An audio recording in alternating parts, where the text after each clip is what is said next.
नमस्कार. हा एक लेख मला सुचला, तो मी आपणास वाचून दाखवतो. या लेखाला मी नाव दिलेलं आहे, आपलं आपलं चलू द्या. तर हा माझा लेख. पुष्कळ बायकांचे असे म्हणणे असते की आपला नवरा आपल्याकडे जास्त लक्ष देत नाही, आपले लाड करीत नाही. काही बायकांची अशीही तक्रार असते की नवरा आपले ऐकत नाही, दुसऱ्याचेच फक्त ऐकतो. बऱ्याच बायकांचे असंही मत असते की नवरा आपल्या बोलण्याकडे लक्ष देत नाही, तो नेहमी आपल्याच नादात असतो. आमच्याकडे हा तिसरा प्रकार दिसून येतो. बायको व मुलांचे माझ्याबद्दल असे मत आहे की या माणसाला म्हणजे मला कुठे काय चालले आहे याचा पत्ताच नसतो. हा नेहमी आपल्याच तालात, कागद पेन घेऊन काहीतरी लेख लिहितो, कविताच करतो, नाहीतर मधून आपलं जादूच करीत राहतो, काही वेळेस आपले गाणेच म्हणतो. हे तिघेजण मला नेहमी म्हणतात की जरा बाहेर कुठं काय घडामोडी होत आहेत हे थोडं पाहत जा. आपला कशाशी संबंध असो नसो, थोडी माहिती तरी असावी. कुणी कशाबद्दल काही विचारलं तर त्याचं उत्तर देता आलं पाहिजे. त्याच्या प्रश्नाचं उत्तर देण्याऐवजी तुम्ही त्याला एखादी जादूच दाखवताल, नाही तर गाणंच म्हणून दाखवताल, जसं ते माझ्याबद्दल म्हणतात. असो, आता आपली याबाबत तक्रार अशी आहे की आपले छंद सगळे आपल्यापुरतेच मर्यादित आहेत ना. कोणाला काही त्रास आहे का त्याचा? रात्री कोणाला तरी झोपेतून उठून आपण त्याला जादू बघ असे म्हणले काय? पण नेहमी आपल्याच नादात राहिलं तर एखाद्या वेळी गंमत होऊन बसते. याचा मला अनुभव आला. मी एकदा एकाला सहज विचारलं, तुम्हाला कुठंतरी पाहिल्यासारखं वाटतं हो?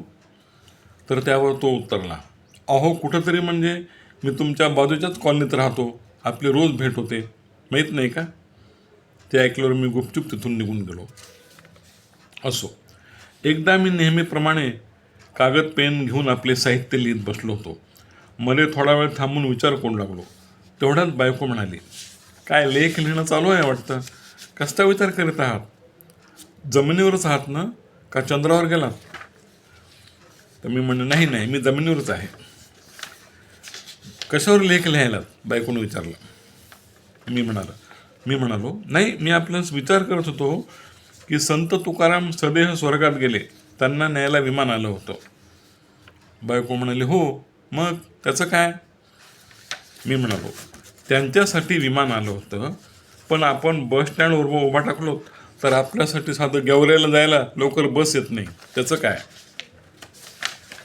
माझं ते बोलणं ऐकून बायको आणि दोन्ही मुलं हसू लागली.